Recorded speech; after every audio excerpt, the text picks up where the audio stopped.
I thought I'd just talk a bit about beauty and our discipline, science and health professions.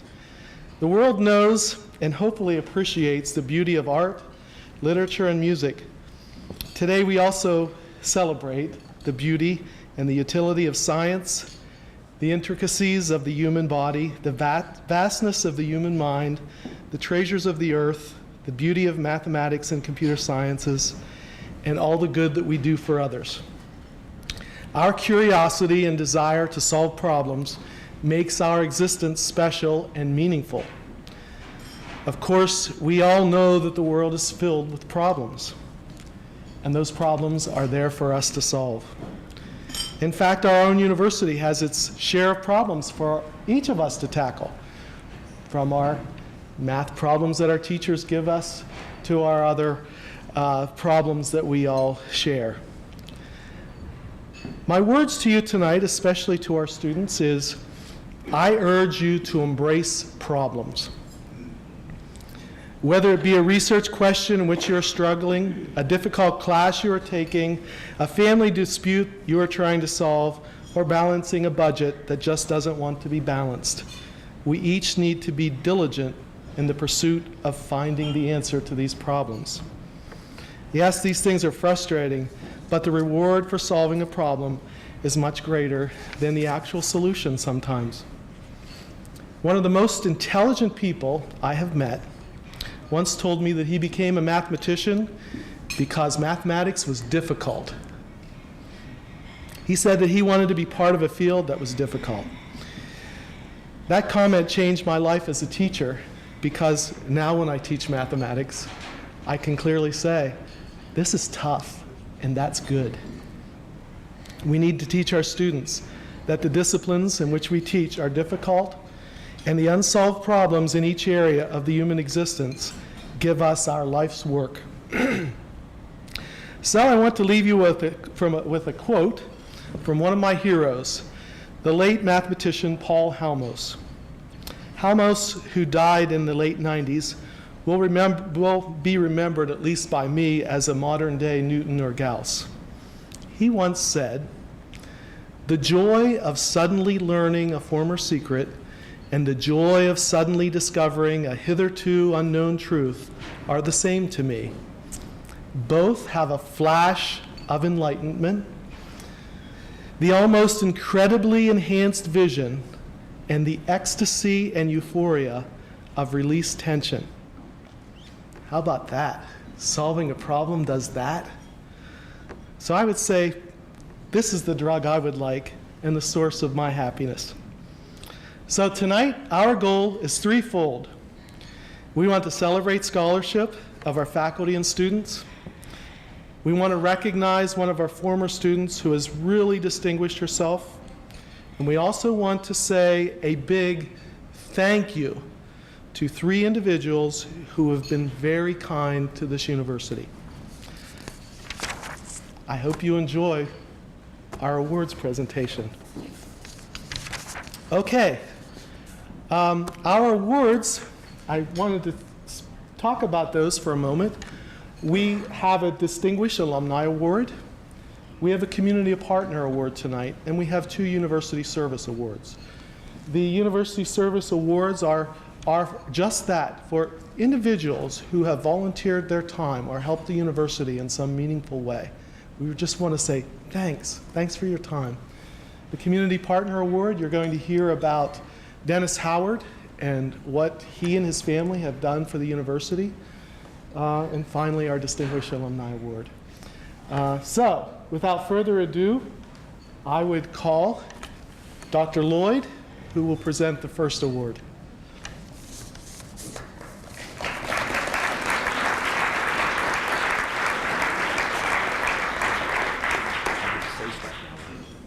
Say stuff now. Oh. Well, now that I have permission to say stuff, I would like to talk a little bit about, for a few minutes anyway, a man that I've come to know very well over the last year. About 3 years ago, another quite remarkable guy, Jim Lepresto, in our department retired, and he was the astronomer in our department. And it fell to me to take up some of the coursework that he had been teaching for a long time. And unbeknownst to a lot of people, of course, we had an observatory, which some time ago had stopped fully functioning. With the renovation of Cooper, however, we had an opportunity to move forward and find a way to make that observatory live and breathe again, and perhaps even take it in directions that were not really anticipated when it was first built back in, I think, the 1969 time frame. So I had a very enterprising young man called, well, I wouldn't call him young, but Roger Sargent, who works in the athletic department, happened to know Dan Haller. And he called Dan and said, Dan, would you like to come up and help us renovate our observatory? And he says, I absolutely would. And that's exactly when our relationship started. And Dan was, I have to say, he was a jack of all trades. He kind of had to be. He walked into a situation where nothing worked, didn't know exactly how to make it work, or at least I didn't. And he helped us spec out new equipment, new systems. And when they arrived, he showed up day after day, week after week, sometimes spending hours until 1:30 in the morning. I remember one time he even dragged me in to this observatory at 4 in the morning just to unsuccessfully image Comet Ison.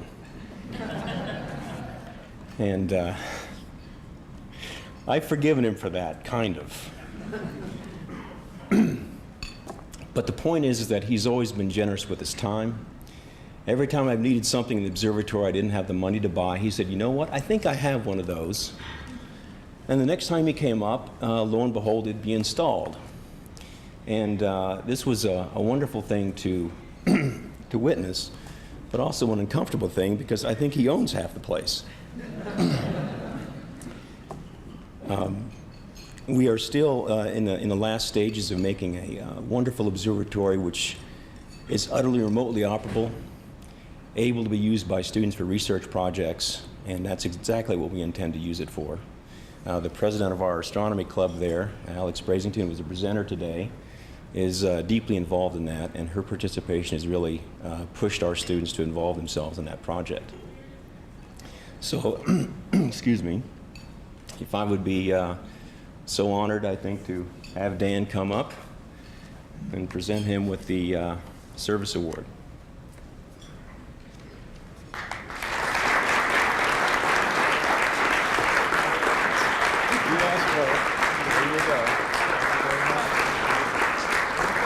Congratulations and thank you.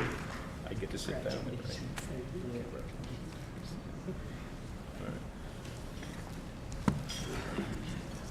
I haven't done a presentation in a long time, so you're going to forgive me if I read a little. And if I've written this, it's really truly an honor for me tonight to be here. And I want to thank President Woolman and Provost Hannon, excuse me, and Dean Ritchie, who I had the opportunity to meet a couple of times while he was doing his job and trying to get support for the observatory. And that's really, really terrific.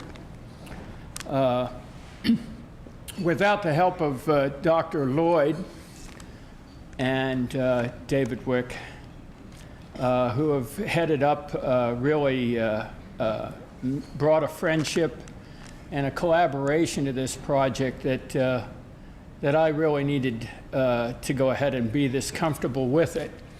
And I think this is something that a point that I want to make tonight. In this world today, we need to have the collaborative efforts of many individuals. There are people that are involved in this project, actually a man in Kuwait, a man in Italy, that are helping us with the software development. And it takes that kind of volunteer effort that brings the sciences ahead today. And I definitely want to recognize that they were a part of that. I also want to make a special point to thank the other staff that were involved in this project or are involved in the project. Penny and Lynette have countless times let me in, and definitely helped any time that I needed to make a contact or look something up. David Wick, of course, heading up the Astronomy and Physics Club, Alex being the president, Dom. We have a couple of wonderful students here at Edinburgh. They've certainly made me feel at home, put up with some nights where things didn't go quite like they should, and hopefully we're going to see the success of that.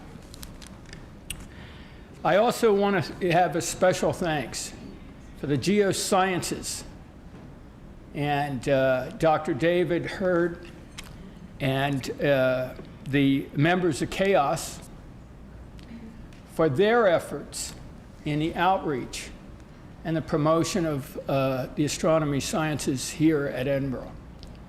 It's a combination between the technical world and the non-technical world, and it's something that definitely we needed and do need to go ahead and bring more people into this field.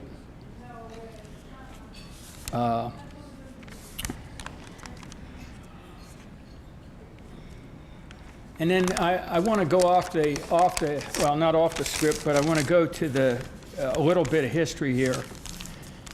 And I want to also say how proud I am, because in the early mid-1990s, then Professor Jim Lopresto asked me if I would assist with the development of a remote observatory, which is at the Maze Sunfire location. It's Jim's vision that really brought me back to Edinburgh. And it's truly, a tip of the hat to him for the students that he's inspired. And I know I speak for all of you that are in the profession that are teaching here. You do a wonderful job of inspiring students. I can't think enough of the number of hours that all of you put in. And so with that, I'd just like to thank everyone and invite everyone, hopefully sometime soon, to see the results of the observatory. Thank you.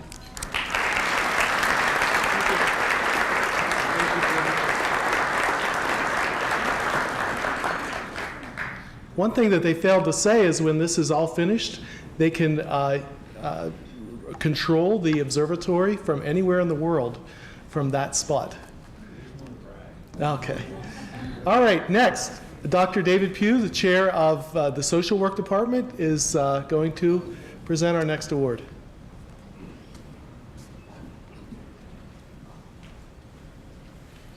How you doing?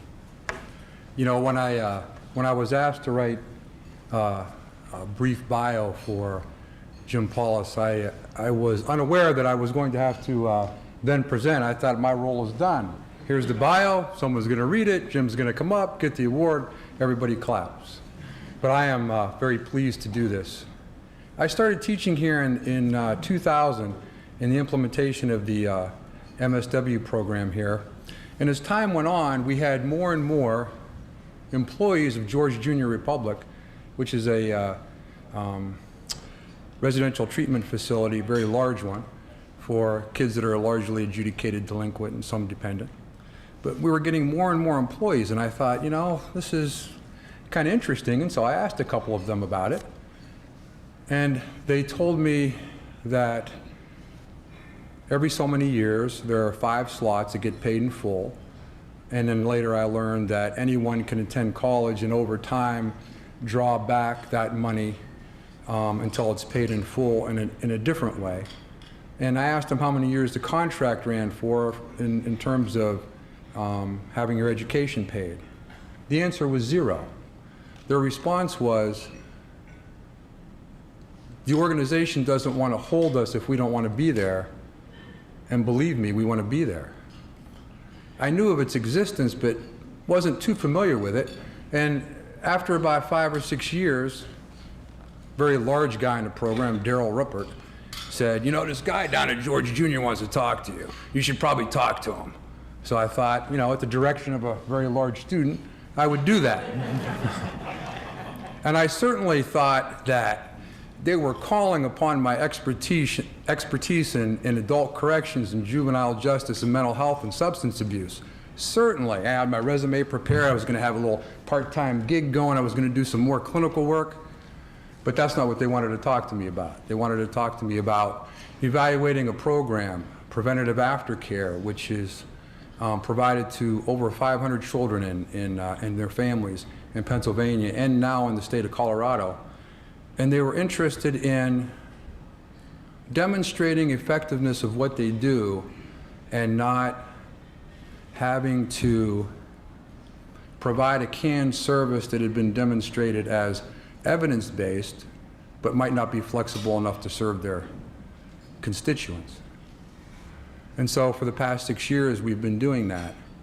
And his commitment to our program by making it the preferred MSW program, and his commitment to employees and enhancing their training, and the organization's commitment to evaluating its services and not succumbing to the higher reimbursement rate of a evidence-based practice is a pretty courageous thing. When I first met him, when he set up the next appointment, he handed me a card. And on his card, it said preventative aftercare, keeping families together. And he's been in that business for over 14 years and serving kids and their families for 39 years. And I'm proud to be in the same profession as this man.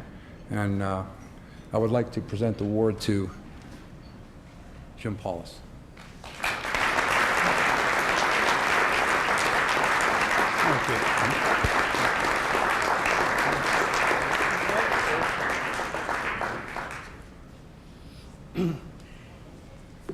In our organization, we value educated and trained employees, and I've always felt that there's a strong correlation between the licensed social workers on our staff and the quality of our services. So when it comes to budget time every year, I make sure there's ample funding for staff development for our staff to go to school. And as Dr. Pugh mentioned, we really strongly encourage that MSW is the preferred degree. So that's going on for quite some time, and it's been very beneficial to our organization. It's also given me an opportunity over the years to work with a lot of interns, and that's been a learning experience both for me and for them, and helps keep us current, and that's been an added benefit. And it's been a pleasure to work with Dr. Pugh on the research project. We're in our 6th year, and each year as we've refined it more and more, and we're seeing very good results. I enjoyed going to the National Forensic Social Work Conference with Dr. Pugh and presenting our outcomes last year. That was a worthwhile experience for me too. So it's been mutually beneficial, and it's been a great experience for me. So thank you very much.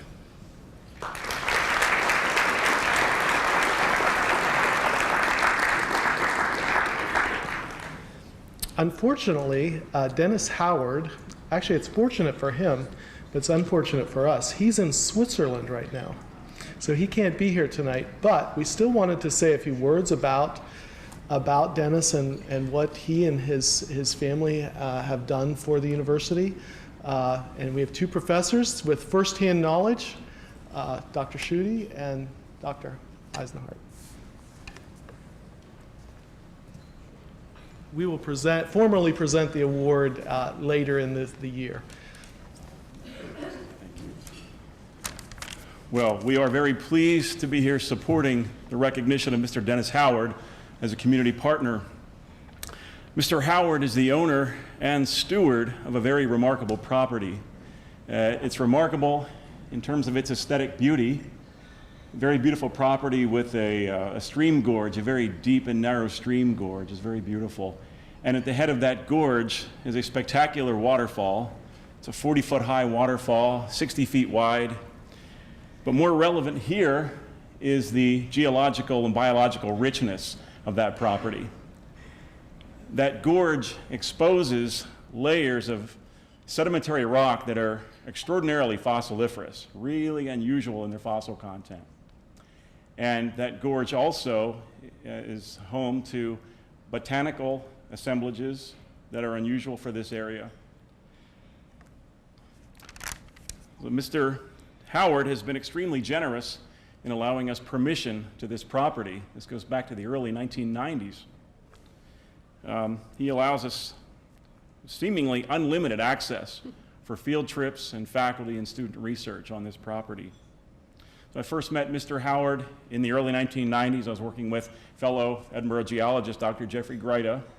And at that time, having just met him, Mr. Howard was a very gracious and very interested host. He was very interested in what we were doing out there, and we were mapping the bedrock at the time. And since that time, since the early 90s, he's only become more involved in supporting Edinburgh research and field trips too, out there on his property.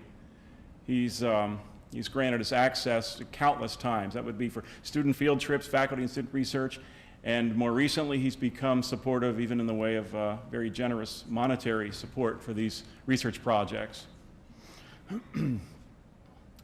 Several scientific papers and oral presentations have resulted from the work on Mr. Howard's property. And these projects range from the discovery of fossilized monster fish, 18 to 30 foot long, heavily armored fish. These are 350 million year old fish, through extraordinarily well-preserved brachiopods, which Brittany Lennox presented on here just today, and also at various Geological Society of America conventions as recently as early this week, and many other projects in geology, and also now many other projects in biology and botany. And for that, I'll turn it over to Dr. Eisenhart, who's heavily involved in that. Okay. Thanks. So I just want to echo what Dale Schutte has already said. Geosciences is extremely fortunate to have a friend in Dennis Howard. Mr. Howard and his family have provided students with so many opportunities to practice science and field techniques hands-on. I take students there in my forest geography class, and they use the forest at Howard Falls to learn to identify trees and shrubs, to learn and practice field skills, and to learn some of the indicators in the landscape and forest structure that can provide clues of past forest disturbance and land use history. Each forest geography class also conducts a group research project based on field data collected from Howard Falls. And today, the group that won the first place undergraduate poster prize was my fall 2013 forest geography class. And so, along with Brittany Lennox, whose fossils represented geological material from Howard Falls, the students were presenting their research from Howard Falls there as well. In addition to the field projects that we've mentioned so far, there have been a number of GIS projects based on the Howard Falls property. GIS stands for Geographic Information Systems. A GIS is a digital database that stores any kind of geographic data that could be added to a map. And it's a very important tool in many geoscience careers.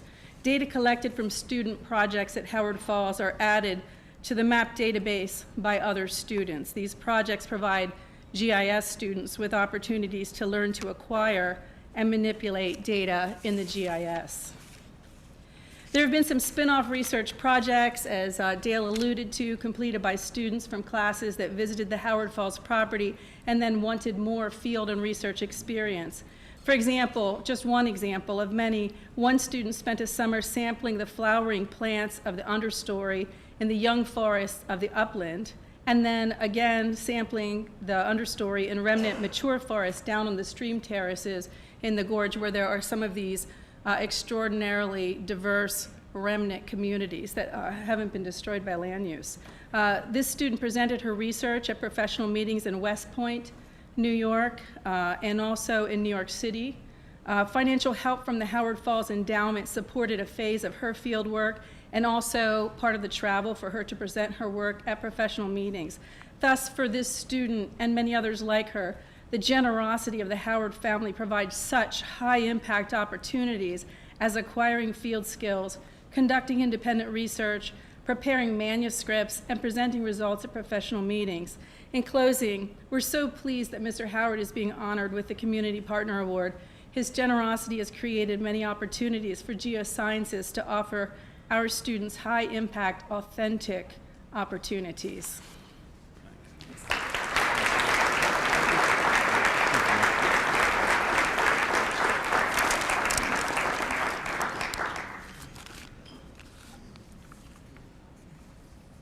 So we come to our final award, and we certainly have our first Distinguished Alumni Award recipient is a person who I hope we have hundreds more like her in the coming years, because she sets the bar pretty high. Just to mention that she received her, or earned her Bachelor of Science degree in Education from Edinburgh State College. She also earned her Master of Science degree in Mathematics from Edinburgh State College. She earned her MS and PhD degrees from Cornell University. She has won lots of awards. I want to just say a couple things about her that will put some of this into perspective. Dr. Sebi is an award-winning condensed matter physicist, educator, and professor of physics at Tufts University. She is a fellow of the American Physical Society and of the North American Thermal Analysis Society. Her area of expertise is polymer and biopolymer physics. She has published 140 papers in refereed journals. Now, to put this into some kind of perspective for youngsters, if a person in their entire career publishes 140 pages of research, that is a fabulous career. But I didn't say pages, I said papers. 140 papers. It's just astronomical for a professor to think that he or she could accomplish that. And they're still coming. So it could reach 200. So wanted to say that. 140 papers. She has worked in a variety of areas. She has won the National Science Foundation Special Creativity Award. She has worked with biomaterials, especially spider and silkworm silks. If you attended her talk today, you've heard about some of those things. But it's more impressive than just publishing papers, which is impressive. Did I say 140? Professor Sebi is an educator who contributes importantly to solving our nation's need for a technically trained and diverse workforce. She is a role model and mentor for aspiring physicists, and through her research, she advances the field of physics by sponsoring graduate and undergraduate student researchers. Since 1988, 107 undergraduate students have worked in her research lab. She has an impressive track record of providing research opportunities for underrepresented students in the STEM disciplines. Finally, let me say that she has been awarded a very special award in recognition of the importance of her various programs' role in increasing STEM field participation of students with disabilities. In 2011, Professor Sebi was honored by President Obama as one of the individual winners of the Presidential Award for Excellence in Science, Mathematics, and Engineering Mentoring. I'll stop with that and say, this is an Edinburgh University graduate. This is the bar for you students. That's what we expect from all of you. So, congratulations.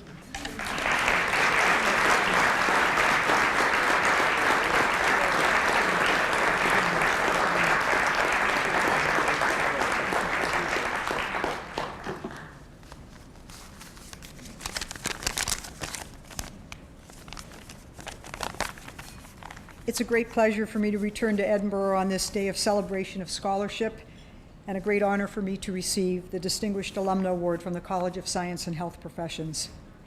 I attended Edinburgh as an undergraduate from 1966 through 1970, when I graduated with a bachelor's degree in secondary education. I majored in physics and mathematics as well as education. My freshman year, I lived in Scott Hall, which is across the street from Dearborn and Earp. The campus was a lot smaller than it is now, and of course there was no beautiful lake on campus then. My freshman year was also the last time when men and women were expected to dress up for dinner and eat together at tables family style. The curfew for women students, but not for men, none for men, was soon to be abolished too. I remember the fire that consumed Normal Hall in 1968. The students and faculty gathered on the lawn in front of the building with tears in their eyes as the beloved building burned and dedicated workers tried to carry out important boxes of student records. Now this space is commemorated with the clock tower.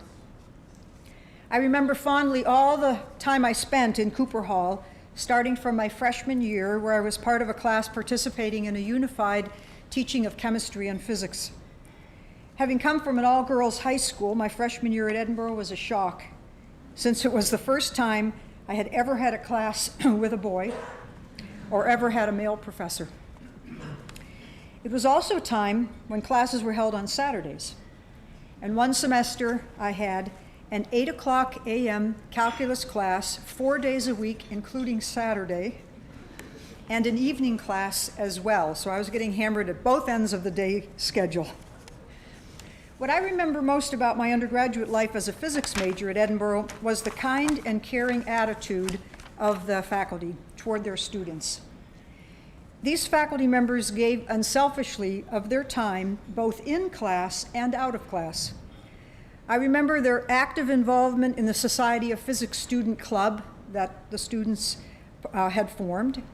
I remember playing baseball with the faculty on Presque Isle at a picnic we had together. I remember attending parties at their homes or having them help us make a very simple float, nothing like the elaborate productions that are showing up at the homecomings of today. I wish to pay some tribute to those faculty. For those with institutional memory, some of these names will be familiar. Robert Hansen and Conrad Stanitsky, Daniel Overheim, Joyce Berry, Mickey Brown, Thomas Hurd, and a person who is here today, Jim Lepresto, who taught me astronomy. Jim was actually the first PhD level physicist that I had ever met. This time period was also one of great change in Edinburgh, in the sense that more and more faculty were being recruited and hired who had advanced degrees and had experience with research so that they could involve undergraduate students in research programs. The person who inspired me in research is also here today, and that is Jim Watson from the Edinburgh Math Department. Jim taught me probability and statistics, and I performed my first ever research project on the 2x2 chi-squared contingency tables under his direction when I was studying for a master's degree in math. Jim was a big supporter, and he was the one who had encouraged me to apply to graduate school. Two others who had a major impact on my life and career are also here tonight, two of my sisters who are Edinburgh alums. My elder sister, Yvonne Sebi, majored in English at Edinburgh and inspired me to become a high school teacher. She gave me my lifelong love of classical music and of reading. My younger sister, Juanita Sebi, majored in what is called today speech pathology. She is one of the hardest working persons that I know, and by her example, she inspired me to adopt a very strong work ethic. When I started to lose my own hearing, she encouraged me to launch the research program to mentor the deaf and hard of hearing students, which I spoke about in my keynote address. Students, I will end with some words of advice to you as you are about to start your career paths. To be successful, we all need role models and mentors. These can be family members, teachers, advisors, or even your peers. Find those persons in your life whose opinions you respect and who support you while giving you realistic advice. You already have a great start in finding such mentors, namely those who sponsored you and assisted you in the research, the wonderful research that you presented today at the poster sessions. Please keep your sights high and remember that, too, someday you will be a mentor and a role model. Good luck in your research, and thank you for the honor you have bestowed on me today.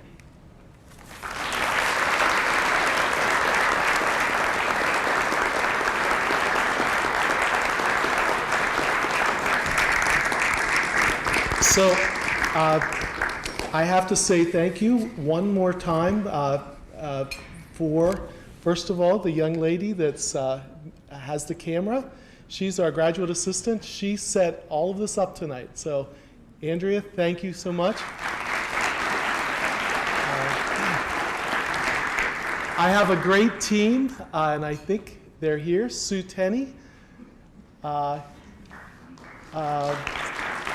Janet Boker, Lori Krakalici, Denise Oler. Thank you for all putting up with me and my craziness. So, well, thank you for coming tonight. Congratulations. This is our first set of awards, so you're pioneers helping us to figure this out. And thank you, students, today for really inspiring all of us. We're so proud of you. Have a great evening.